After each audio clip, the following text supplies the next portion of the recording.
Hello guys, in this video I'm going to show you how to search for products, brands in the Flink app. But first I just want to mention, please don't forget to subscribe to my channel, because at 10,000 subscribers I'm going to show you my whole YouTube revenue statistics and the growth strategy, how to make money online.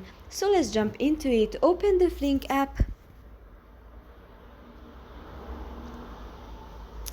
And on the top you can see here the search bar. If you tap on it, then you can search directly on a product, for example, or for a brand.